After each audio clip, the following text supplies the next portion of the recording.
Plus, we can't vote on the minutes. We'll save that for next time, so we can just go right into our presentation. Sounds good. Welcome, everybody. I'm Laura Daly, the Director of Learning Supports, and one of the topics we're going to highlight today is the Family Leadership Institute.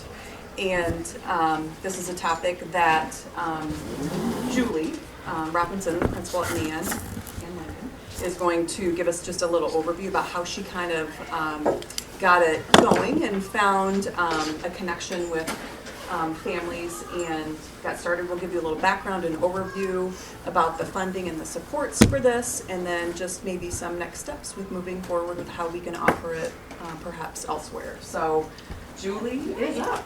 All right, welcome to Man, everybody. Happy December. We had our winter sing-along today.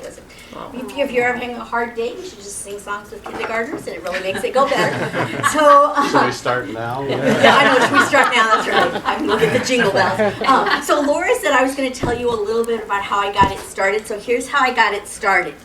Joan and Lottie Esther came to me and said, I have this idea. What do you think? And I said, that sounds awesome. That's how I got it started. I did not get it started. Lottie Esther and Joan really, I think, had gone to a presentation that they can talk more about. And what was really interesting to us was we had started at Man, I don't know, probably 4 years ago, doing what we called family literacy nights. And the goal of those, we were really reaching out to all families, but in particular, we were reaching out to our ELL families. Because we noticed that at typical school things, maybe like PTO meetings or things like that, we didn't have a turnout as much from our Hispanic families or our ELL families as others, and we were looking for ways to bring them into school and really make this feel like it was their school.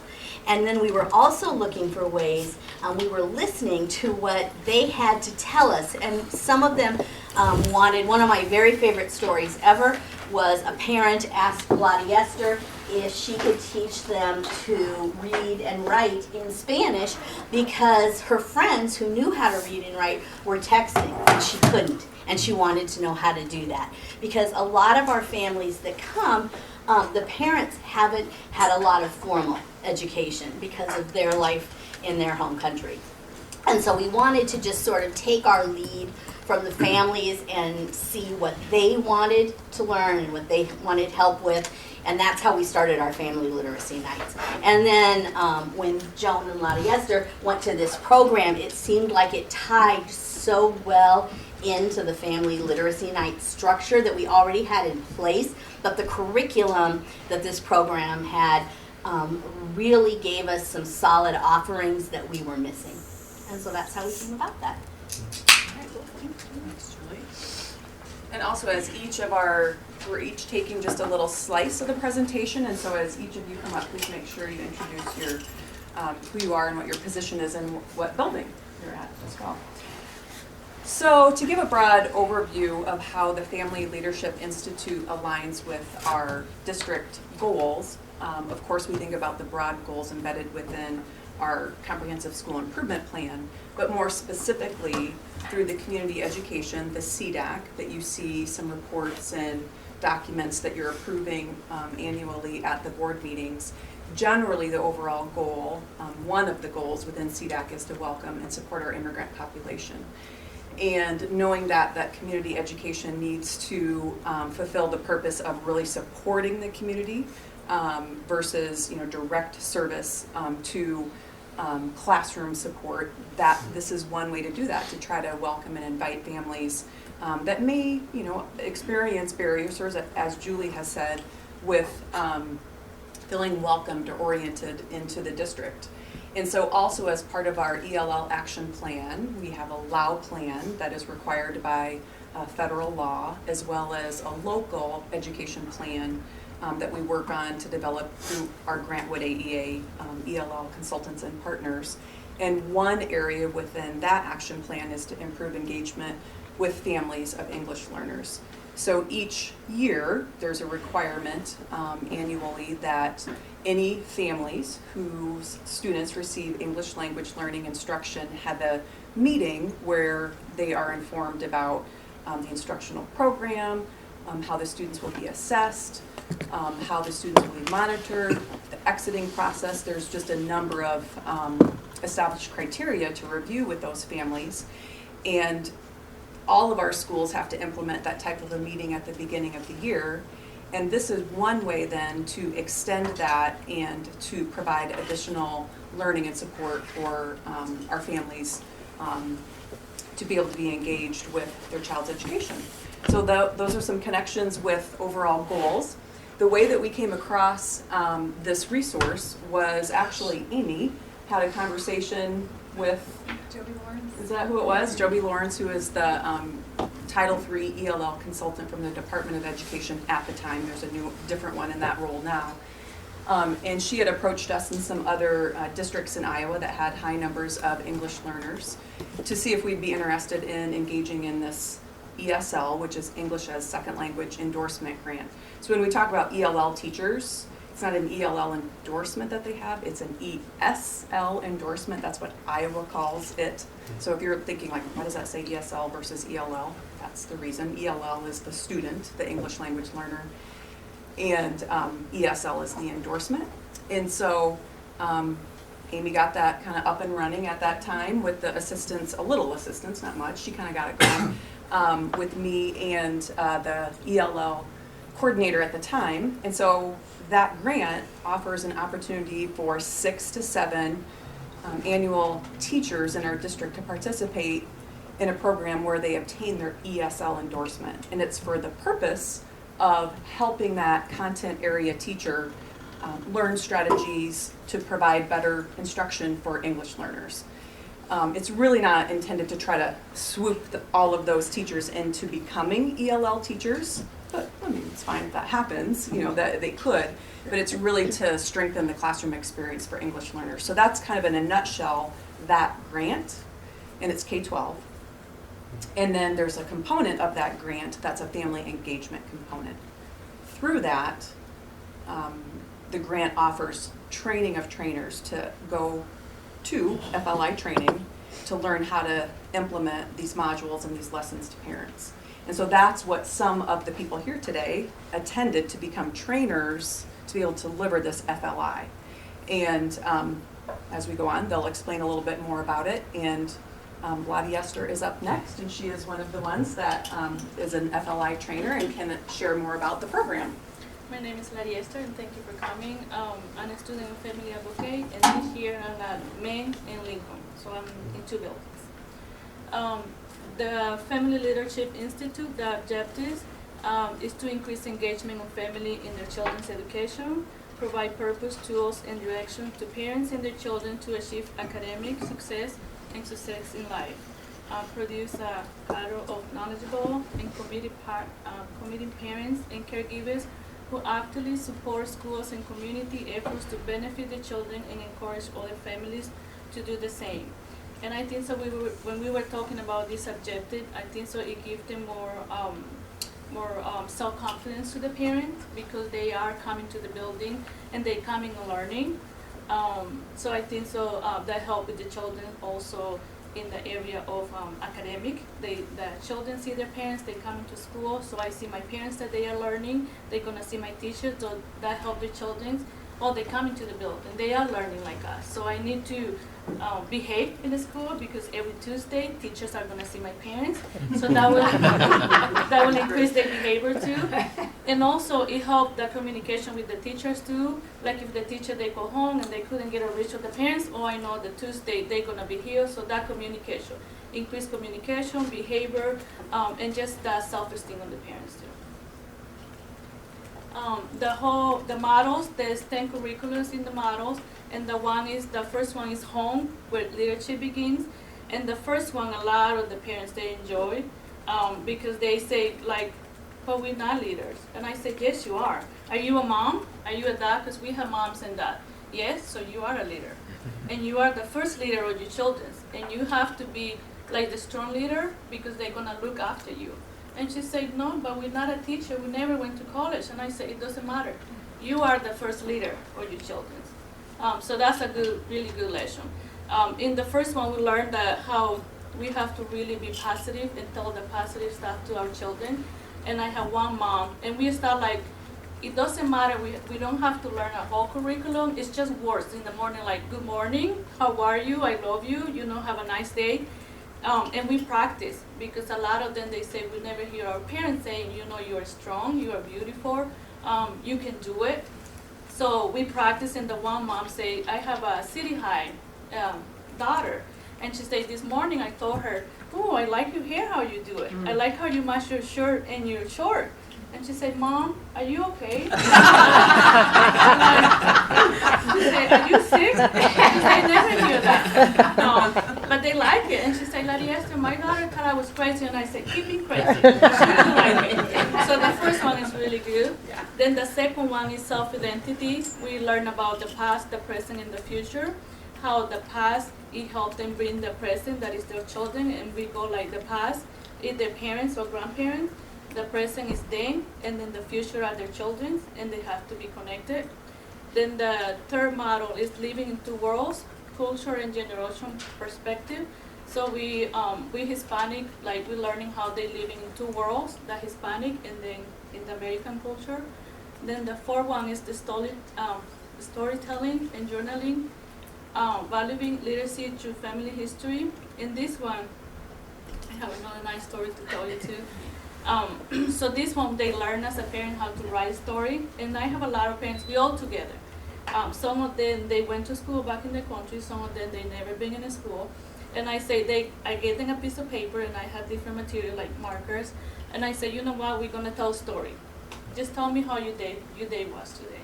And some of them, oh, I don't have to write because I don't know how to write. And I said, you can draw pictures. And I'm like, oh. And I said, just tell me how your day was. And here's the paper. And if you can do it the front and the back, that would be great. And they all froze. I'm like, what's wrong? Come on, start writing.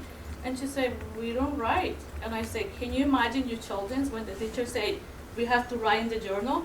If they don't see you as a parent doing it at home, so what are we doing with our children? And they say, oh my God, we have to be writing. And then after that, I talked to them how important it is for your children to see you in the home writing. And just writing anything, I say write a letter, do a journal, but they have to see you as a parent doing the writing. Because this is how they feel when they go to the classroom. Mm-hmm. And I say, oh my God, so we need to be learning. And even the ones that they cannot learn it, they start doing picture. I say, you can do picture. They have to see you with the paper and the pencil at home. And that way you're the model to go to school. So that's a good one. Then the fifth one is education, the key to a better future. Sixth one is a college field trip. What does success look like? In this one, we went to Kirkwood Community College, and then they have a tour, and they did feel like the one mom kept laughing to the other mom. She said, you have to act like the student. Did you see the student laughing? They're just walking with the backpack. She said, that's true. She said, just act like them. That way they don't look like we have never been to college. So it's really, they really learn a lot. And then the 7 is improving family and school relationship, partnerships to success. This is a good one because they see, like I say, they come to the building once a week. Teachers see them that they're coming. The student, they know the mom or dad is going to school. So that communication is really good. Then number 8, facing challenges at home, having strategies for success. Number 9, creating a family action plan, roadmap to success.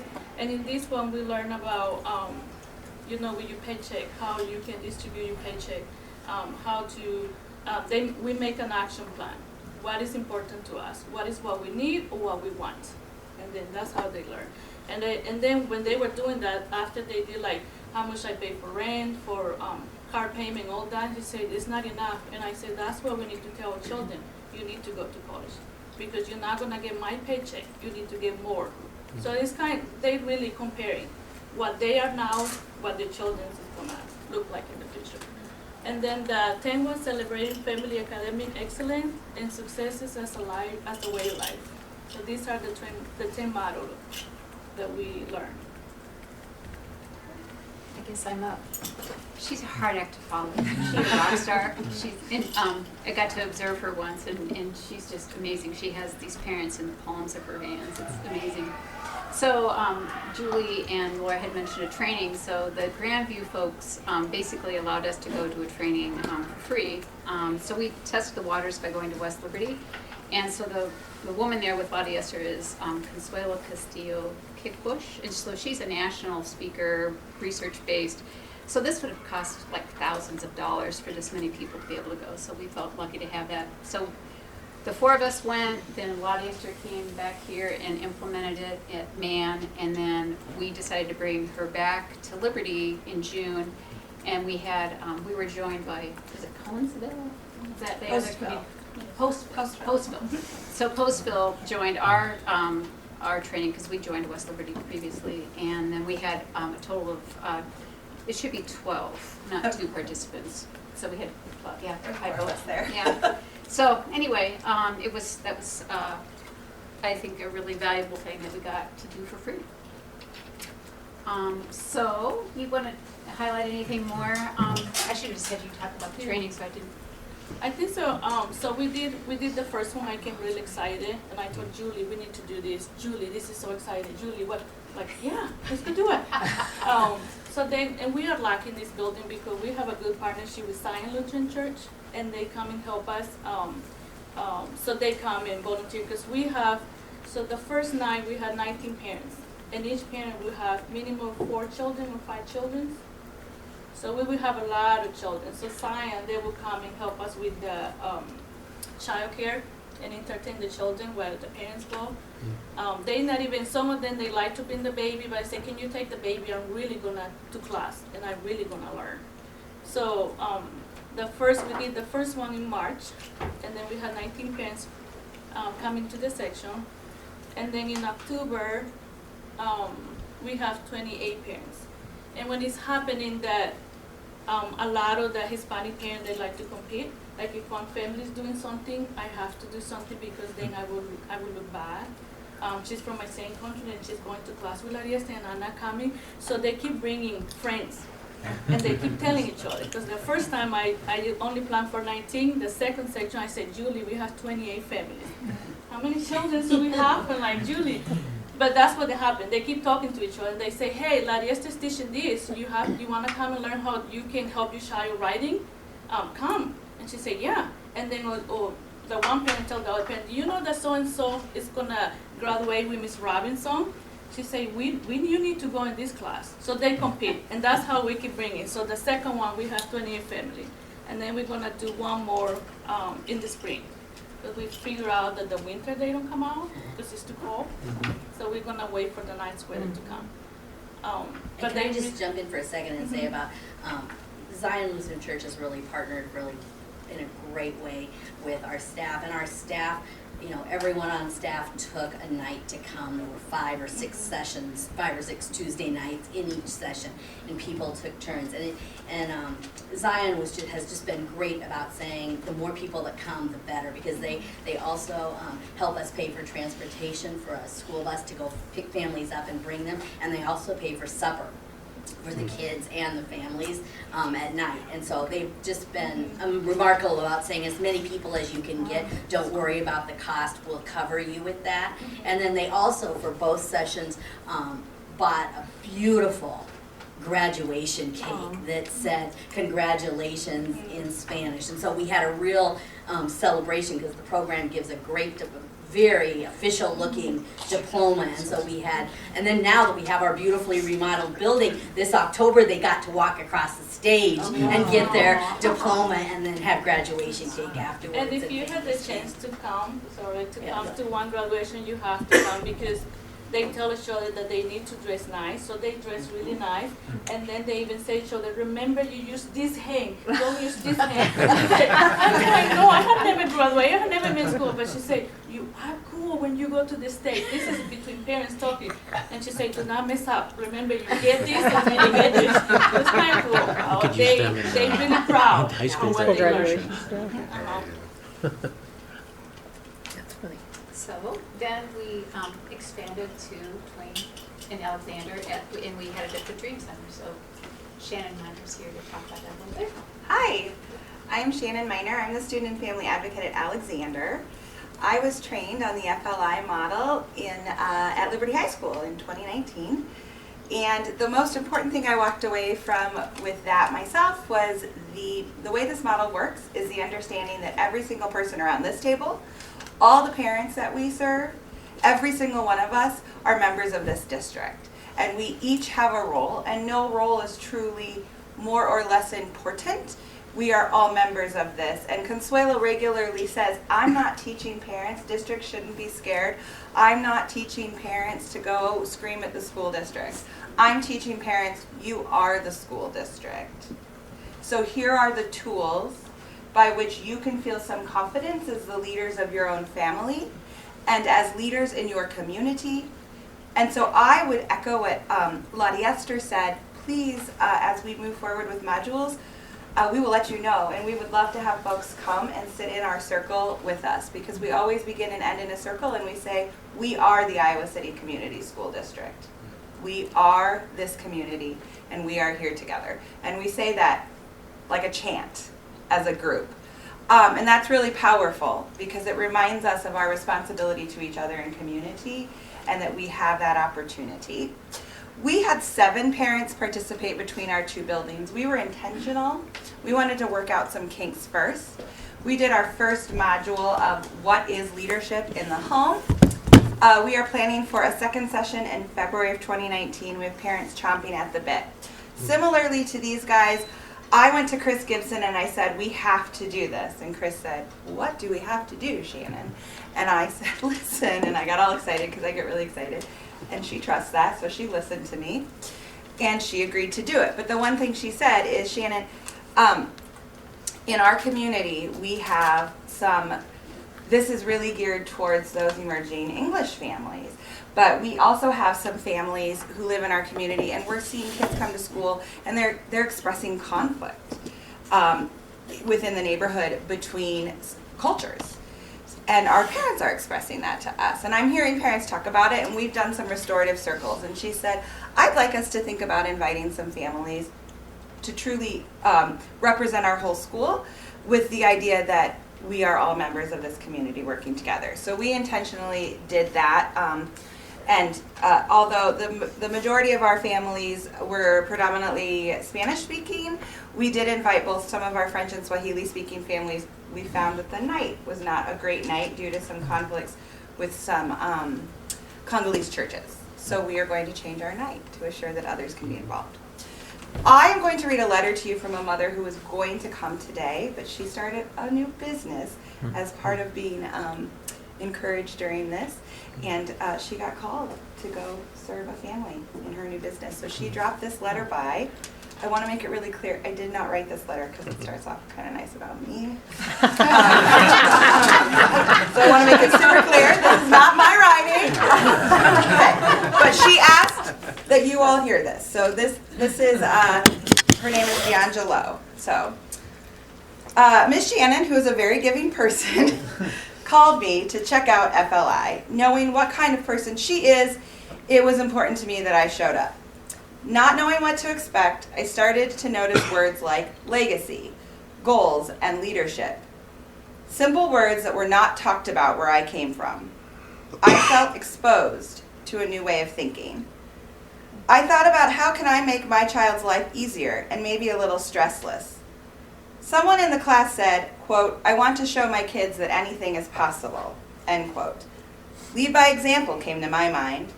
Recording and writing music has always been my passion. So I started taking my music more seriously in the journaling. And then suddenly my daughters, my nephews, and my niece started showing me their talent, playing instruments. It was amazing.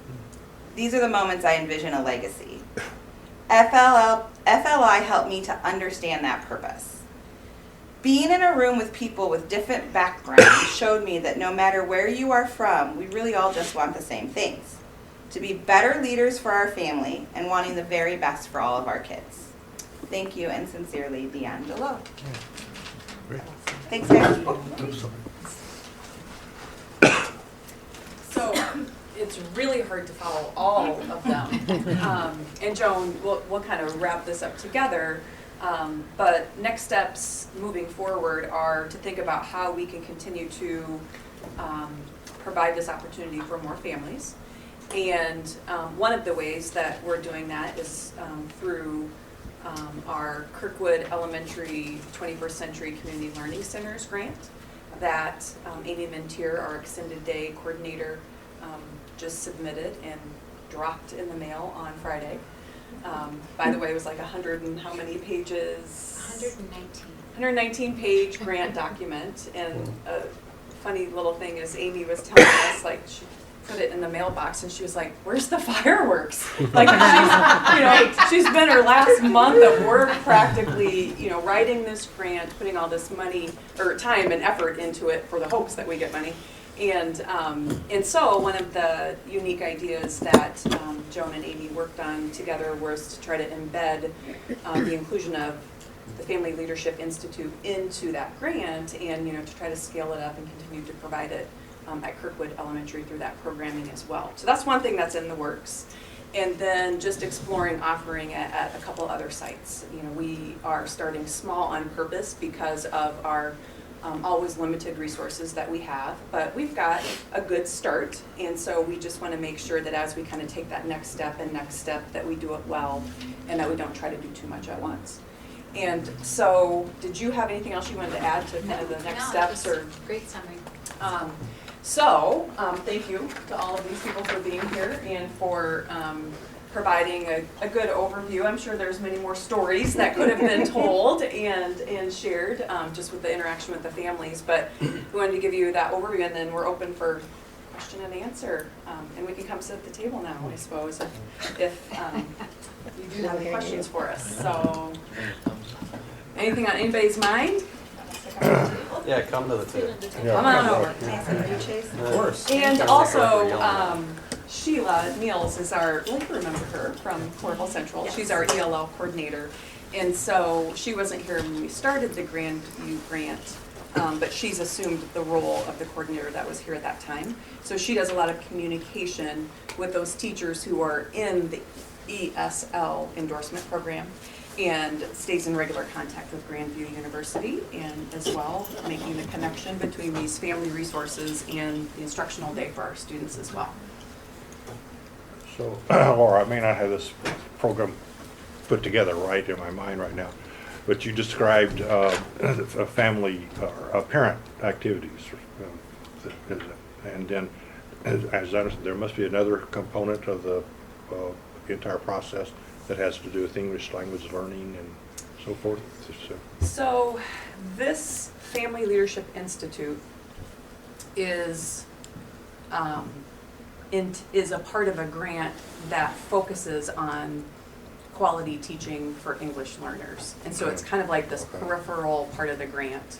Okay. The primary part of the grant is to get 6 to 7 of our K-12 teachers that English as a second language endorsement. Okay. So that's how it directly, the grant directly impacts ELL student achievement through having more teachers that have knowledge of evidence-based practices with English learners. Okay.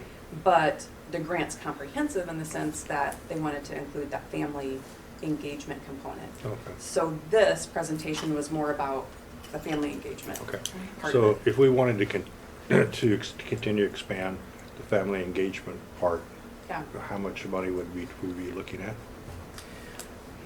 Well, it depends if we can get a partner like Zion Lutheran to help us Yes. out. Well, yeah, we can work on that. Sure. So, because the grant provided the training, and we have the opportunity to send more people to become trainers through the grant over the next couple of years. Okay. So that's the key, is you have to go to, I never know how to say training, go to training to become a trainer, to provide the FLI sessions. And so we're not paying for that, and we have that resource for the next couple of years. And so our, some of our student and family advocates obviously have attended that training. And then it's always, because these sessions are delivered outside of anybody's contract time, it would typically, we'd have to think through how much do you pay outside of that contract time. We haven't exactly figured that out yet, because we're just in the middle of kind of managing what we've got going on. Okay. But some of the in-kind services that we're currently receiving are what Julie just mentioned, with the being able to make sure that families can come, because they're they might not be able to come if they didn't have some level of, childcare during the sessions and getting to and from and some of the food And that's what we figure out with Julie, that if we want participation, you have to feed them, you have to bring them, and you have to take care of the little ones. Sure, right, yeah. Otherwise, you won't have Yeah, any you don't get it, success. right. Yeah, And that's the most expensive part. yeah. Mhm. And we Yeah, but that's embedded, still not- Okay, but I'm trying to think about money.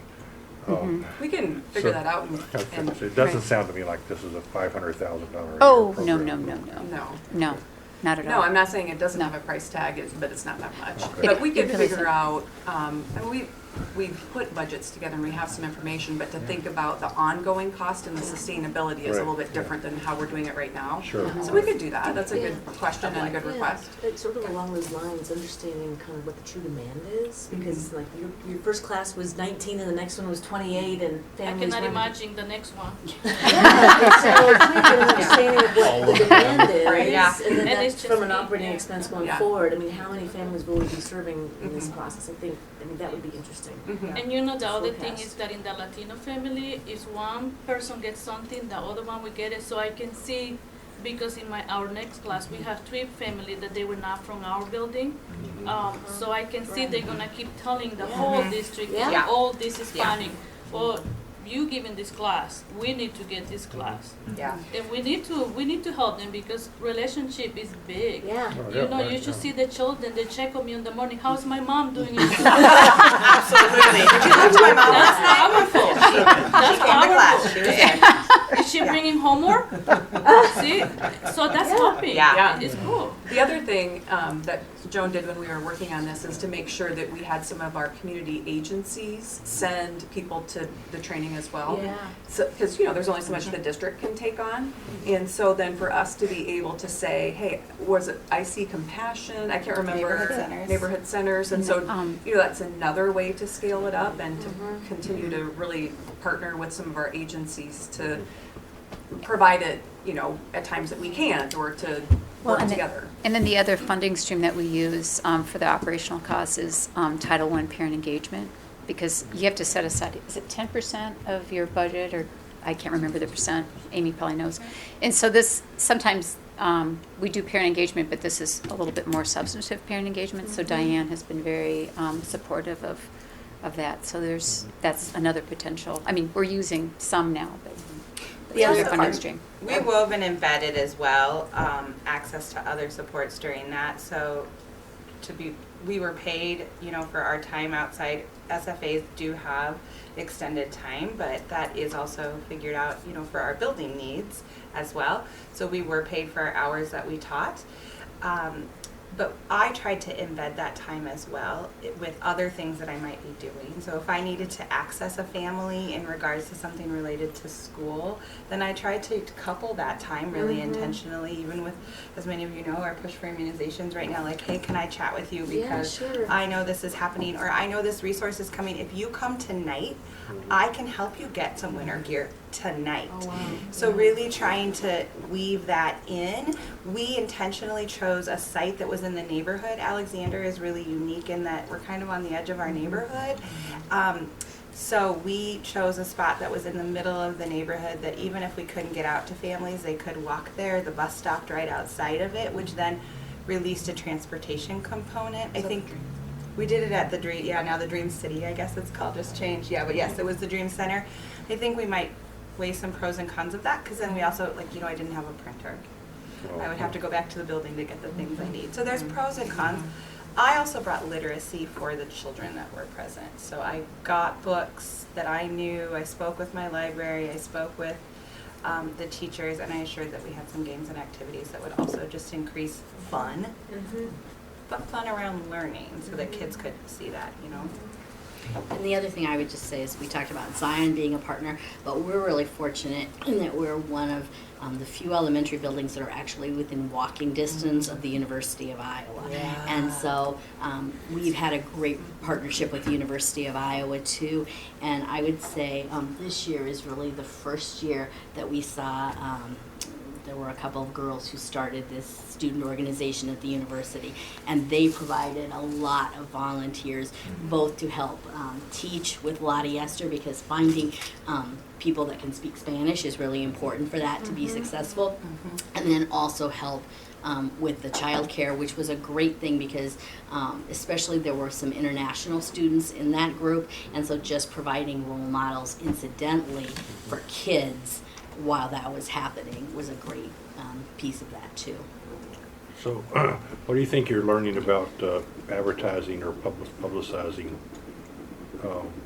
this program to both the Hispanic Latinas community and Iowa City, Coralville, North Liberty, Hills, to other parts of the county, as well as other minority or Well, we haven't advertised it much beyond where we're providing it now because Okay. we don't want You to don't. overpromise and underdeliver, you know, in the sense of just making sure that we can provide what we advertise.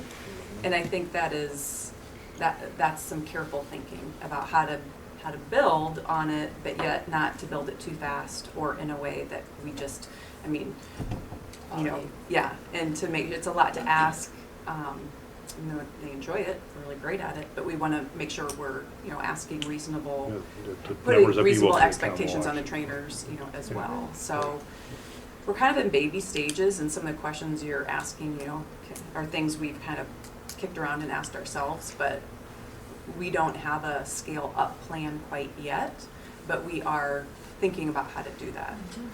Because that leads into one of my questions, because I was wondering about interpreters, right? We have pockets of lots of different languages out Right. there, right? Right.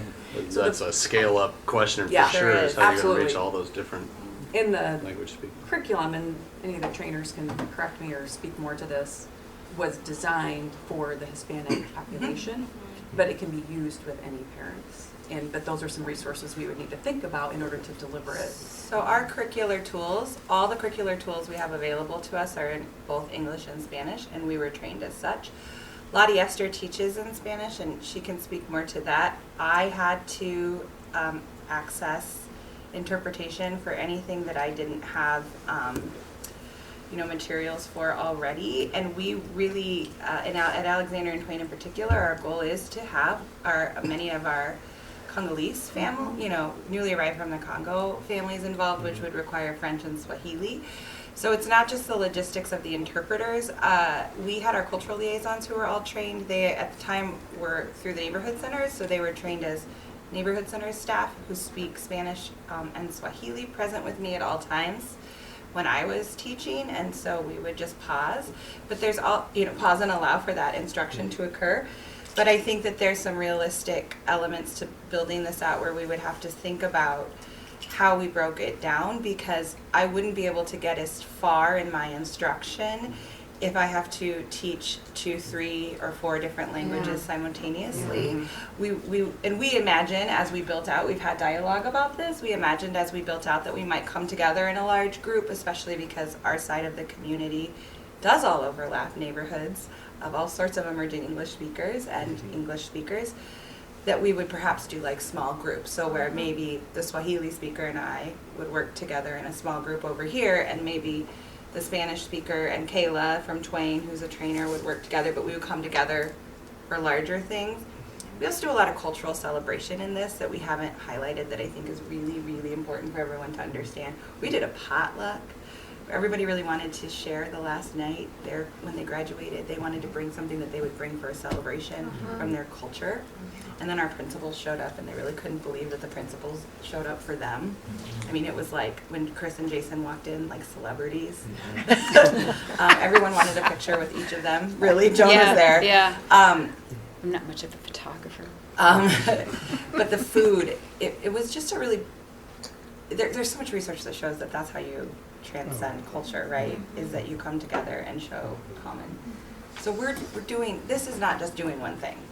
It's doing all these multiple things, but we would really have to also think about how many modules we're running at any given time. So not just an interpreter cost, but more than one And me, that's what it more than make one it- Lottie yeah. Esther. That's what it make it easy for me, because Spanish is my first language, And then I'm Hispanic, so the curriculum is designed by a Hispanic lady. She was from Mexico. So it's easy for me. And then when we come together, we connected with a lot of the stuff that she say. And then I do it in Spanish, so I don't have to use a translator. And one of the things I would just add about scaling up was one of the ideas we talked about last spring that I think really has potential and is really powerful is finding funds to actually train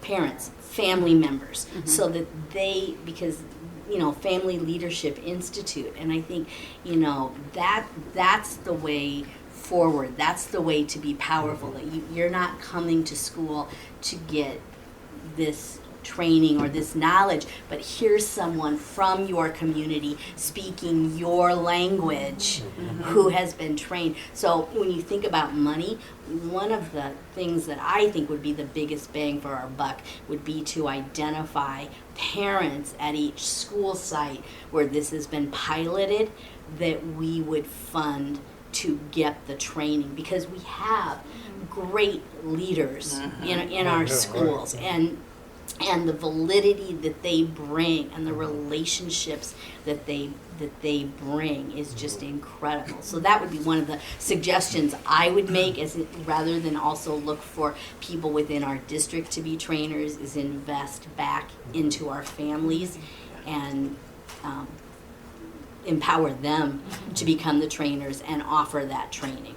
And that's what we run when we were talking to John. We do want to take some parents, but then they say we cannot be gone for 4 or 5 days. We have to work. Yeah. It's a We're 4-day gonna training lose. to be We're gonna lose trained. our paycheck, and this is the only one we live on. So Yeah. funding was an issue to take parents, because we do have some parents that they want to go, but then we didn't have the money to pay for it. It was even kind of a big commitment to say any of our employees would be, going to training for 4 days too. Yeah. So And we did have some parents at the June training, and a couple of them were from the Congo, and they said, "So does this work? Does this work for other cultures?" And I said, "Oh, it's the same dynamics, because it's you're feeding two worlds, and trying to understand how to live in American culture when you want to hold the traditions of your family from your previous culture." So, I think it's just not in any other language other than Spanish. So we asked about translating, and they said it would cost $100,000. So that's not going to happen. But I think we can use interpreters.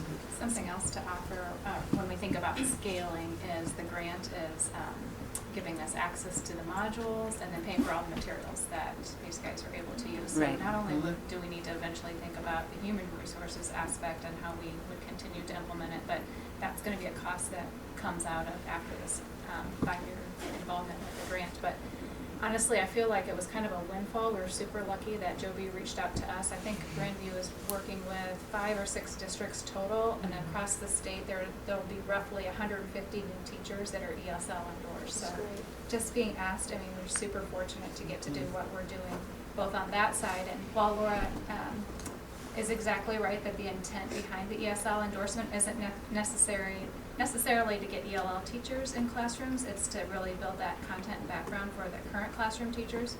But we also know there's a shortage of ELL teachers, and we have been lucky enough. One of the teachers that you met over at Coralville Central, she was a recent graduate of the Grandview program just this past year. Yep.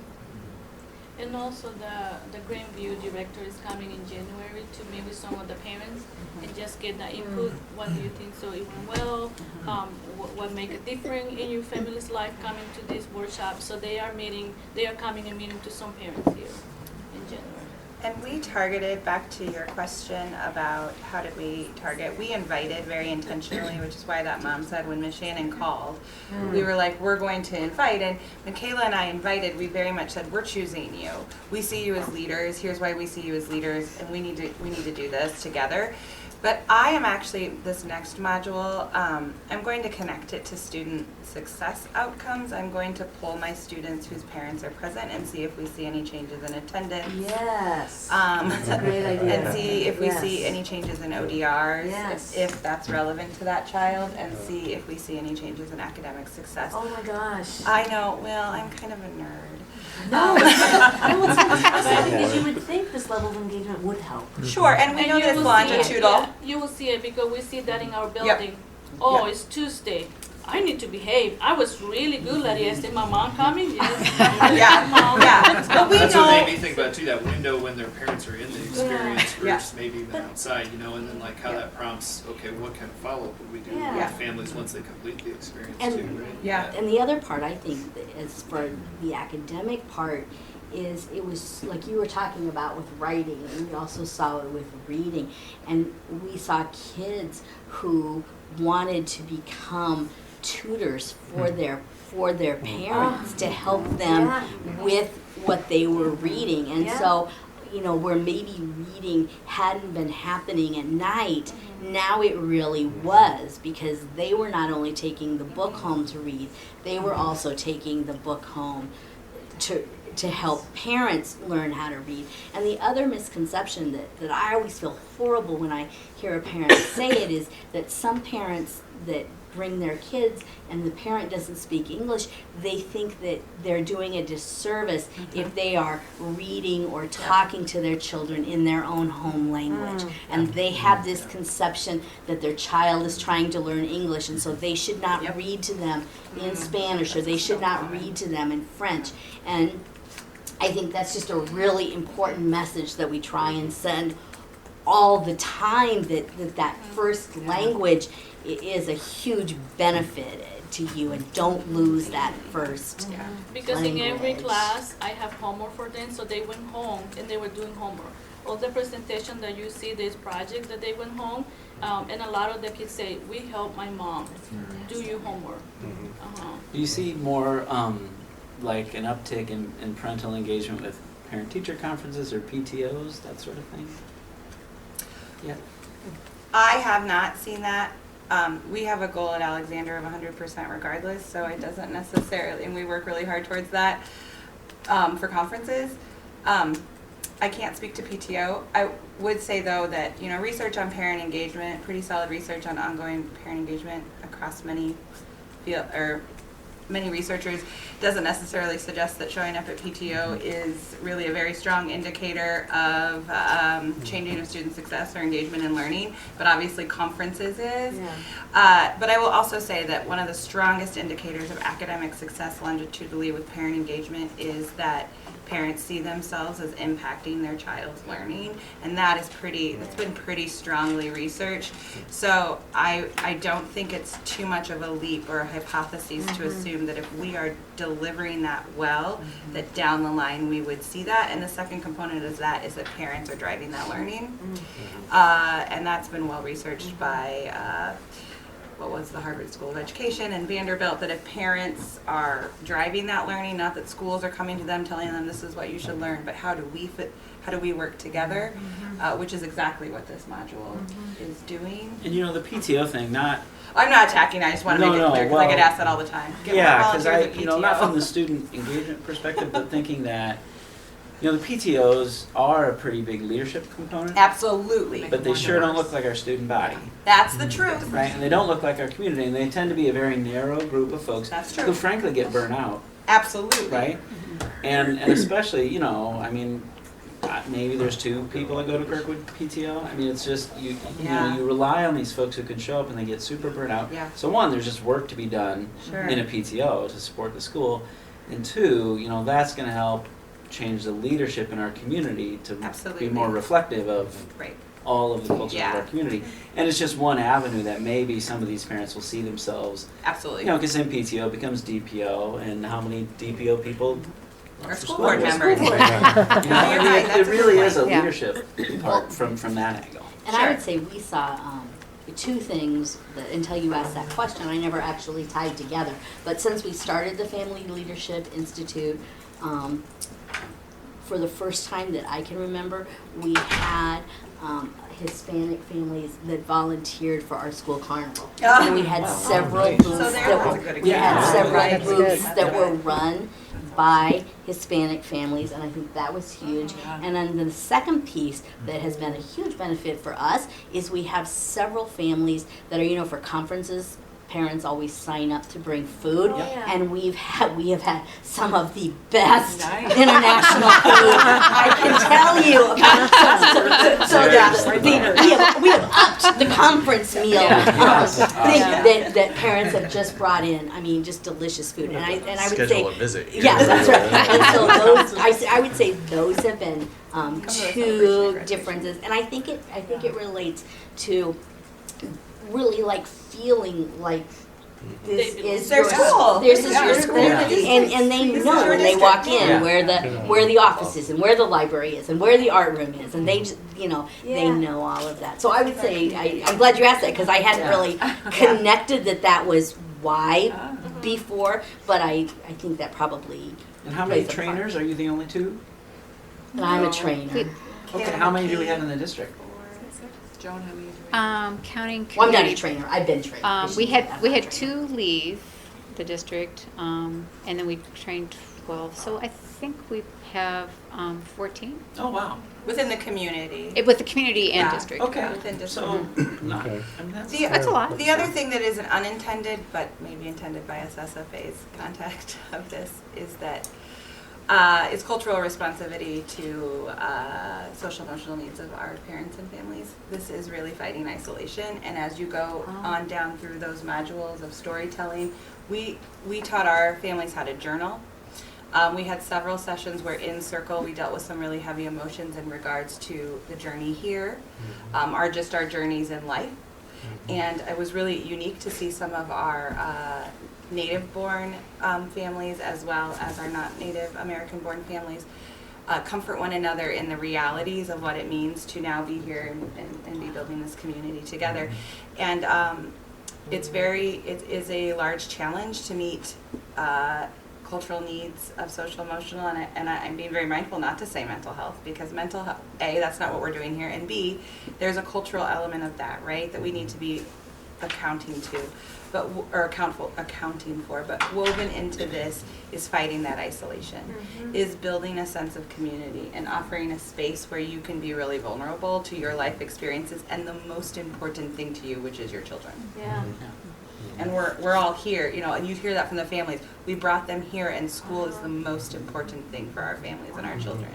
And so connecting those two things has been incredibly powerful, and I really look forward to getting further into the storytelling and the narrative where families have a safe space to communicate with one another. It's just a great idea, and wonderful implementation here. I'm thinking there are other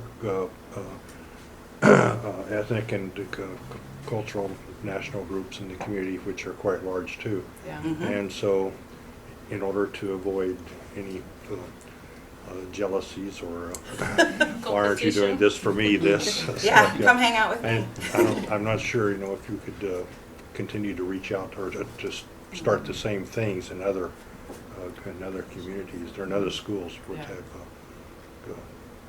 Right, I was geared population towards growth. ESL and students and families where English is not the first language, but I mean, I feel like this kind of community building and building trust, that vulnerability and the education, could benefit so many families in the district, not just ELL.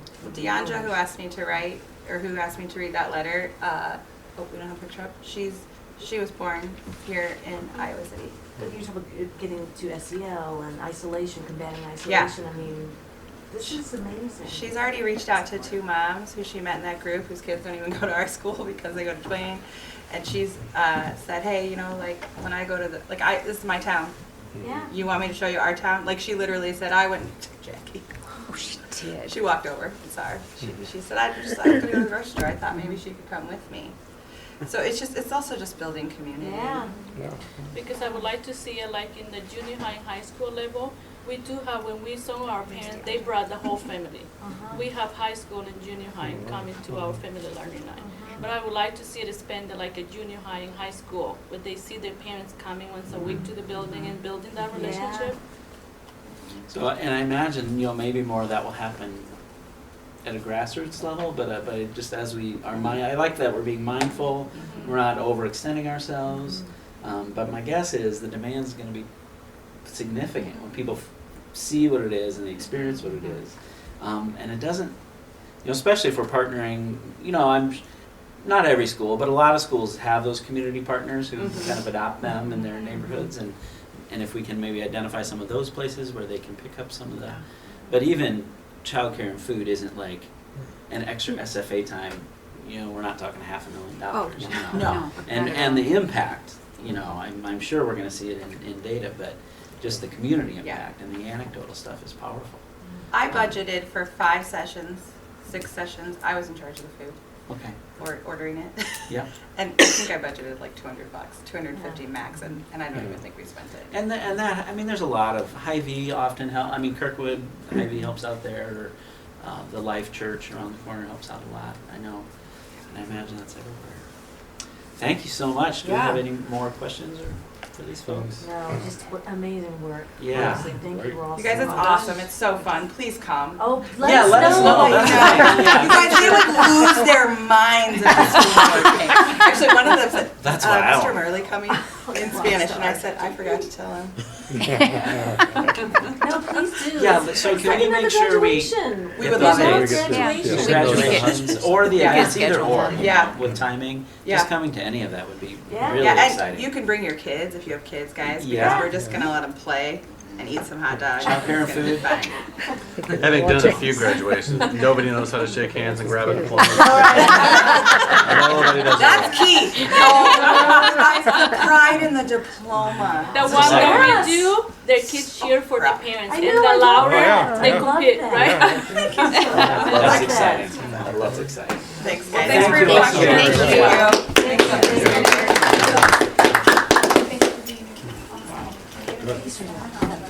These are the best. Oh, no kidding. So, Last two. Mr. Chairman, the only other thing on there is the next meeting on our agenda. So. I guess we What is the could, we next can now meeting? vote on our minutes because we now have 4. Yes, we can do that. Oh, we could do that. Okay. And everybody look at the minutes. Yeah, we skipped. I guess I take a motion to approve the minutes. Second, all in favor? Aye. Great. So we approve those. Next one is January 21st Okay. at Tate High School, and it's ethnic studies. Oh, exciting. So Carrie Watson. I think that's right. Yeah, it's Tate. That's Tate. And that'll be at 4:30. Yeah. 4:30, yeah. So Carrie Watson at Home City, and then Jody Gibson at Tate. Okay. Exciting. 'Cause Yeah. This was They a. both ran it in the fall. Right, Yeah. thanks Shannon. So they'll be they're yeah. I'm So excited. they're done, and they've had student Usually the experience. 21st. 21st, I'm yeah. hoping that they'll be able to get some students that'll come and talk about Oh, that would be. the class. Thank you. Happy holidays, everybody. They'll be back in their building, right? Yeah. Oh, they, Oh, that's Back- Oh, gosh. I don't know. Are they gonna be back in their building I see then? Jasmine. January 21st? Don't promise that. I don't, yeah, I'm not Don't promise sure. that. But we're gonna be in the building. We're gonna be in the It's Tate. amazing. I mean, it is. Yes. Yeah. Unless they are done, and then we may be in the Hoover building. We may be at Hoover. Which has a Tate sign on it now. Which Yes. has the Tate. Oh, so it could be a Tate or it could be a Right. Hoover Tate. Right. Tate, Tuver. Oh, yeah. We'll get into it when we start looking at our committee assignments, but one of the things that I am on is the Johnson County Assessors, and they actually have their conference meeting that night. Oh, wow. So I will volunteer for that. Yeah. Okay. Or I'll get to it late, maybe I think they overlap. So we have the next meeting. I guess I'd take a motion to adjourn. So moved. Second? All in favor? Aye. We're adjourned. Okay, so now we'll convene our board retreat, our